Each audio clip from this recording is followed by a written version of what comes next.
সহ্য করতে পারছি না প্রভু, আমায় মুক্তি দাও প্রভু, আমায় মুক্তি দাও। ওরে অশ্বত্থামা, মুক্তি তুমি কোনোদিনও পাবে না, মুক্তি তুমি কোনোদিনও পাবে না। তুমি ঘুমন্ত অবস্থায় দ্রৌপদীর পঞ্চবালককে হত্যা করেছ, সেই মহাপাপে মুক্তি তুমি কোনোদিনও পাবে না।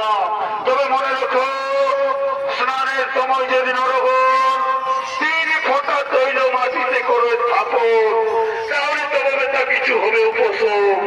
স্নানের সময় যদি নরগণ 3 ফোঁটা তেল মাটিতে দিয়ে বলে, ও অশ্বত্থামা শান্তি ভব, ও অশ্বত্থামা শান্তি ভব, ও অশ্বত্থামা শান্তি ভব, তাহলে কিছুটা তুমি মুক্তি পাবে। নমস্কার, নমস্কার শ্রীরথ মন্ডলী। শ্রীকৃষ্ণের অভিশাপে আজ ওই পুত্র অশ্বত্থামা পৃথিবীর আনাচে কানাচে ঘুরে বেড়ায়, কিছু জানে না রোগী। দাদা সকলে তার আত্মার শান্তির জন্য স্নানের সময় 3 ফোঁটা তেল মাটিতে দিই আর বলি, ওম অশ্বত্থামা শান্তি ভব, ওম অশ্বত্থামা শান্তি ভব, ওম অশ্বত্থামা শান্তি ভব।